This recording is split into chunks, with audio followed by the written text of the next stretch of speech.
Bonjour à tous! Alors je suis super heureuse de vous retrouver pour cette nouvelle vidéo. Alors ici il y a un petit changement de décor, je suis dans un chalet dans les Pyrénées, donc d'où ce changement de décor derrière, ça change un peu, ça fait du bien. J'espère que vous allez bien en cette période actuelle. Alors c'est vrai que je voulais revenir par ici pour vous faire une petite vidéo par rapport à quelque chose que je ressens déjà depuis un petit bout de temps. C'est vrai qu'il y a quand même pas mal de personnes que j'accompagne et que je suis, et il y a beaucoup de personnes avec qui j'échange, dont vous en l'occurrence, par les commentaires, par les différents messages. Et il y a quelque chose d'assez fort que je ressens personnellement, que je vis aussi, et que je palpe à l'échelle plus ou moins collective, c'est que la période qu'on est en train de vivre en ce moment, elle est un petit peu intense. Alors c'est vrai que les changements d'année, c'est souvent un petit peu intense comme ça, hein, ça c'est sûr, mais ici en ce début d'année, je ressens quand même une très grande intensité, et en fait ça se manifeste comment concrètement parlant, parce que parler d'intensité énergétique, ça veut tout et rien dire, mais concrètement parlant, j'ai beaucoup de personnes qui m'écrivent en ce moment avec des problématiques, par exemple, on va dire des personnes qui jusqu'à présent se sentaient plutôt bien, font tout un développement personnel depuis un petit bout de temps, que ça allait, et là d'un seul coup se retrouvent complètement submergées, avec beaucoup d'émotions, beaucoup de pensées, beaucoup de choses qui les traversent. Ça peut se manifester aussi beaucoup par la sphère alimentaire. J'ai des personnes qui me disent « Ah c'est fou, en ce moment j'arrête pas de manger du sucre, je mange n'importe quoi n'importe quand et j'arrête pas et j'arrive pas à m'arrêter ». Et puis des personnes aussi qui me disent oh, moi je dors très très mal, j'ai des nuits agitées, je récupère pas, c'est même pas que je pense à quelque chose, mais je me pose et je dors pas parce que j'ai 1 milliard de choses qui me traversent, et c'est comme si mon système nerveux, ou comme s'il y avait une part à l'intérieur de moi qui était toujours jamais sur un niveau plat en fait, comme s'il y avait un bruit de fond, c'est qu'à de le dire, un bruit de fond permanent qui serait comme là ici, et qui est constant et qui nous invite parfois juste avec un petit truc qui nous arrive à monter dans nos tours. Je sais pas si vous avez déjà remarqué ces périodes-là, on le voit facilement que c'est intense, parce qu'il suffit de pas grande chose, il suffit d'un petit grain de sel pour que ça explose. Voilà. Donc je trouve que la période actuelle, pour certaines personnes, se ressent de cette manière-là. Alors pour d'autres, ça va se ressentir différemment, hein, ça se ressent pas forcément tous de la même manière. Ici, évidemment, il y a des personnes qui, au milieu de tout ça, ne vont pas forcément ressentir les choses de cette façon-là. Ça va être plus subtil, ça va peut-être être plus inconscient, ça va peut-être moins se ressentir à travers les corps physiques, émotionnels ou mentaux, mais il y a comme quelque chose qui est quand même en arrière-fond, une toile de fond, on va dire. Et puis c'est vrai que dans ces périodes-là, ce que je peux observer, moi, personnellement, c'est que souvent, c'est des périodes où on doute. D'un seul coup, il y a tout ça qui remonte à la surface, et on se dit, c'est fou ça, avant j'arrivais à me détendre, à lâcher prise, à accepter, il y a forcément eu déjà de la pratique. Si vous suivez cette chaîne ici, c'est pas par hasard, c'est que vous avez certainement déjà un petit peu introspecté l'intériorité, vous savez intérieurement comment faire face à certaines situations, vous savez vous détendre au cœur des expériences où vous allez dans cette direction, vous avez peut-être déjà fait l'expérience, bien sûr, d'aller dans cette direction et de sentir ce lâcher prise, cette fluidité. Je dis souvent, dans la vie, quand il y a beaucoup de courant, quand on se laisse porter par le courant, la sensation du courant disparaît. Donc en fait, toute cette notion de résistance, de lâcher intérieurement face aux expériences que nous propose la vie, c'est quand même quelque chose que l'on cultive. Et on le cultive et on se prépare, notamment pour des périodes comme celle-ci. Je dis souvent, il y a 2 catégories de lâcher prise, vraiment. Hein. Il y a lâcher prise par rapport à une situation, une expérience, une sensation. J'ai mal à la tête, j'apprends à me détendre au cœur de ça, laisser la vie m'informer de la solution la plus adaptée pour agir et à manifester la solution la plus adaptée pour moi. Ça, c'est lâcher prise par rapport à une situation X ou Y. Et puis, il y a un deuxième lâcher prise. À mon sens, ce premier lâcher-prise qu'on cultive, que je vous conseille de cultiver, que je vous souhaite de tout cœur d'avoir découvert et de cultiver au quotidien comme un art de vivre, et pas comme une pratique ou comme un outil, c'est vraiment un état d'être à l'intérieur. Et cet état d'être que l'on cultive quotidiennement nous apprend à faire face à des événements qui vont permettre de dévoiler un second type de lâcher-prise. Et ce deuxième lâcher-prise, dont je n'ai pas encore trop parlé parce que ça s'était pas encore vraiment présenté aussi manifestement qu'en ce moment, le deuxième lâcher-prise, c'est lâcher prise par rapport au fait que l'on n'arrive pas à lâcher prise. Voilà. Et je trouve qu'en ce moment, la période qu'on vit en ce moment, qui est quand même assez intense au niveau de l'intensité énergétique, il y a quand même toute cette histoire de comètes, il y a beaucoup de choses aussi qui se passent au niveau cosmique. J'en parle pas trop sur cette chaîne, mais évidemment, ça ne se réduit pas à nous, avec nous, dans notre petite vie. Il y a un plan beaucoup plus élargi qui est à l'œuvre, et il faut bien s'imaginer qu'à l'échelle cosmique, il y a vraiment quelque chose qui est à l'œuvre. Et donc, du coup, évidemment, ça a une incidence sur nous, directement ou indirectement, selon la réceptivité et l'ouverture intérieure. Au plus on est ouvert, au plus on reçoit. Au plus on est fermé, au plus on résiste. Ça va pas se manifester du coup de la même manière pour tout le monde. Et ici, ce deuxième type de lâcher prise, c'est finalement apprendre à lâcher prise par rapport au fait de ne pas réussir à lâcher prise. Je trouve que la période qu'on vit en ce moment est une période de difficulté pour lâcher prise. On essaye de lâcher prise, on met en place tout ce qu'on sait, tout ce qu'on a catalysé, cet état d'être qu'on a bien sûr, qu'on a finalement développé en soi comme une capacité qui viendrait voir le jour à l'intérieur de soi tout simplement, éclore en soi. On met tout ça au service de cette période, mais on voit que ça lâche pas. Et en fait, j'aimerais beaucoup faire cette vidéo pour les personnes qui se retrouvent dans des périodes, que ce soit maintenant, ou que ça a pu être un petit peu dans le passé, ou prochainement, vous inquiétez pas, il y aura forcément quelque chose qui se présentera. C'est la vie, c'est comme ça, c'est impermanent. Quand on est dans une période où on n'arrive pas à lâcher prise, comment ça se manifeste? Ça se manifeste par le fait que ça reste. Donc on n'est pas bien, par exemple, ça va pas du tout, émotionnellement ça va pas, par exemple. Et puis avant, tout simplement, on a adopté une période intérieure de laisser aller en soi, se laisser traverser par l'information, et ensuite les choses aller de l'avant et se détricoter d'elles-mêmes. Aujourd'hui, c'est assez étrange parce qu'on est face à des situations où on applique finalement la même posture intérieure, le même état d'être de non-résistance, mais l'information reste à l'intérieur. Comme si finalement cette information, elle n'arrivait pas à passer à travers nous. On reste dans cet état, on peut rester longtemps dans cet état, ça peut durer quelques jours, une semaine, des mois, ça dépend des personnes, et on va rester dans cet état. Et cet état, il va se manifester par, je le décrirai en un mot, c'est un mal-être. C'est pas un mal-être genre t'es déprimé, t'es au bout de ta vie et c'est pas ça exactement. C'est un mal-être qui est sous-jacent. Je dirais que c'est une espèce de toile de fond, en fait, de mal-être. C'est une espèce de truc où ça va en apparence, quand même. Je veux dire, on va pas non plus se laisser abattre. Mais au fond de nous-mêmes, quand on regarde, et que vraiment on se dépose, et que vraiment on passe un peu de temps, soi avec soi, par exemple, on peut se rendre compte qu'au fond, il y a quand même quelque chose qui est agité, qui est pas tranquille, qui est pas déposé, qui est pas détendu, qui est pas dans une ouverture absolue, qui est plus sous pression, sous tension, comme si un danger allait apparaître.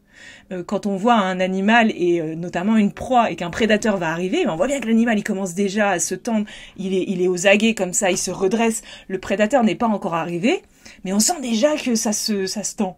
Quand il va y avoir un tsunami par exemple, avant que le tsunami arrive, les animaux ils déguerpissent tous. Ce que j'essaie de vous décrire ici, c'est un état d'être où le tsunami n'est pas encore arrivé, mais intérieurement c'est comme si on déguerpissait tous.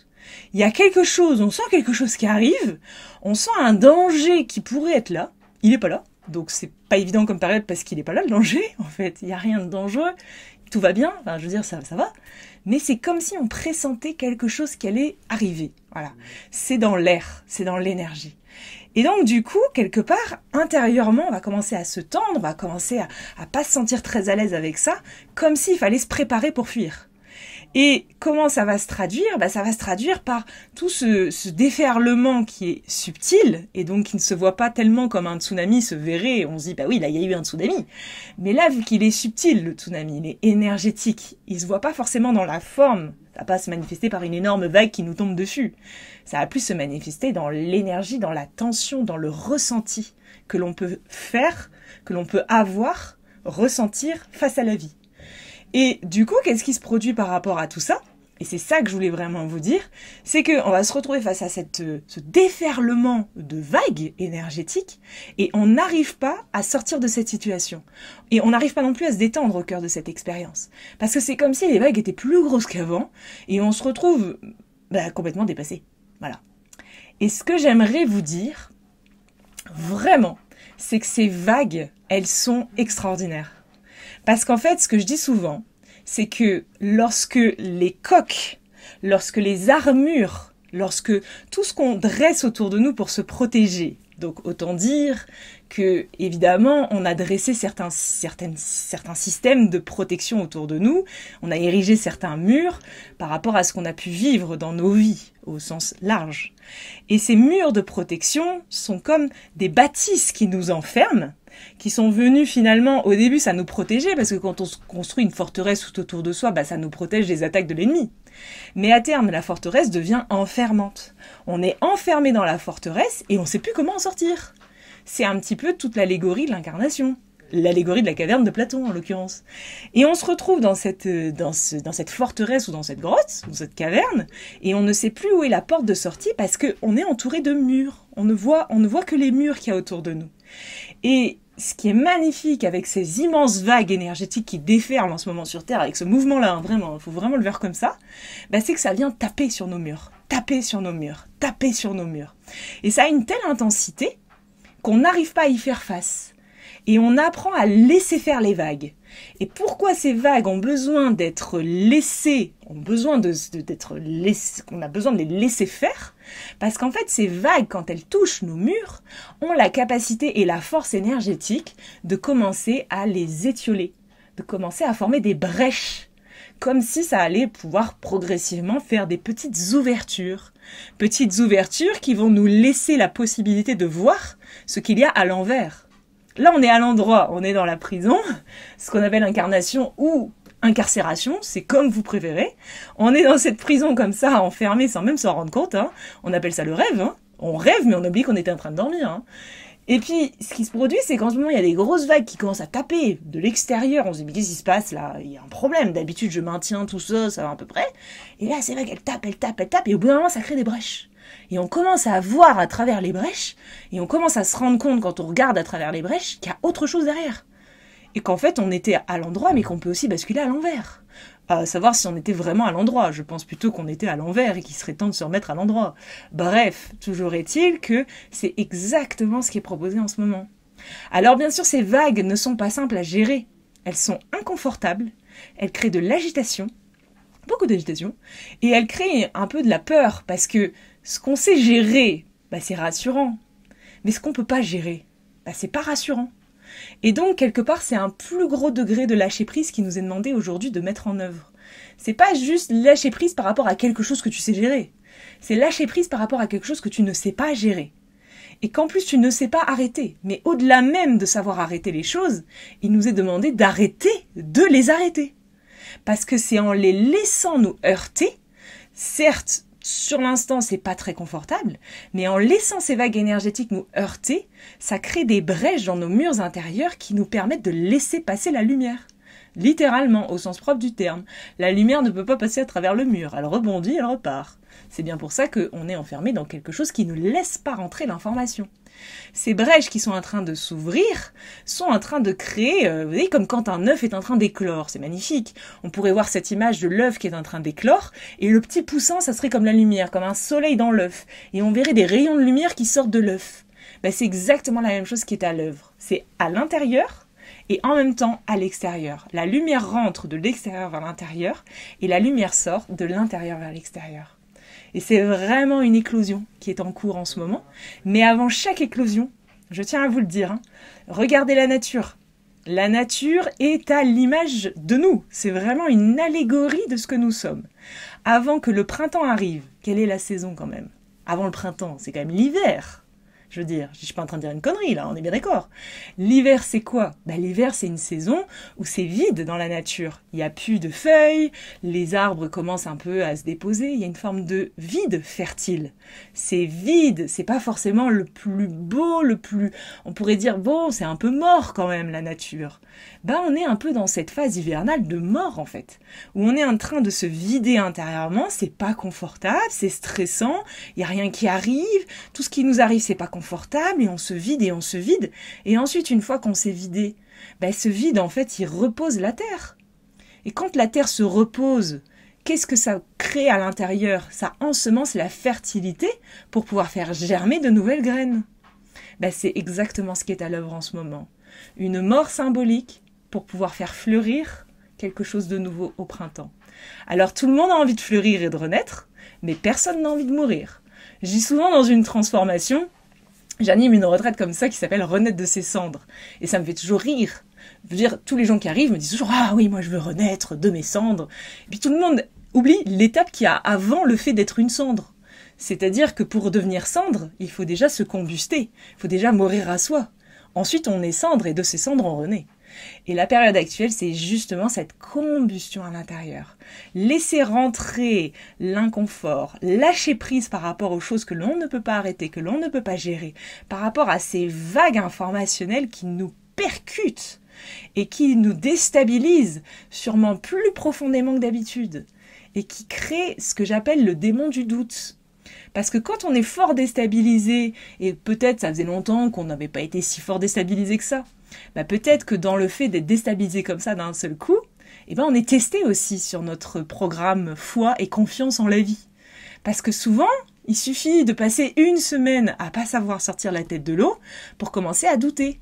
Commencer à se dire, ouais, mais peut-être que tout ce que j'ai fait depuis le début, en fait, peut-être que tout cela n'a servi à rien, Et commencer à s'agiter comme ça. C'est un excellent test pour maintenir ce que j'appelle maintenir la vision. Ce que nous sommes en train de vivre en ce moment, si vous êtes percuté par de nombreuses informations, si vous dormez mal, si vous sentez une agitation, si vous sentez des bruits qui tournent en permanence, des acouphènes, des douleurs, tous les mots qui s'expriment en vous, sachez, je vous donne un seul conseil, ne cherchez pas à arrêter ce qui est proposé dans l'expérience. C'est proposé parce que c'est la seule chose qui aujourd'hui a la possibilité de vous désarmer, qui a la possibilité de percer une brèche dans votre mur intérieur. Et tout le monde a érigé un mur pour se protéger. C'est pas un souci ça. Mais il est temps aujourd'hui que les murs éclatent. Voilà. Donc, je vous souhaite à tous bon courage pour cette période, puisse la lumière passer à travers et puis se préparer pour cette éclosion printanière. Bon courage et à très très vite pour de nouvelles aventures. Gros bisous.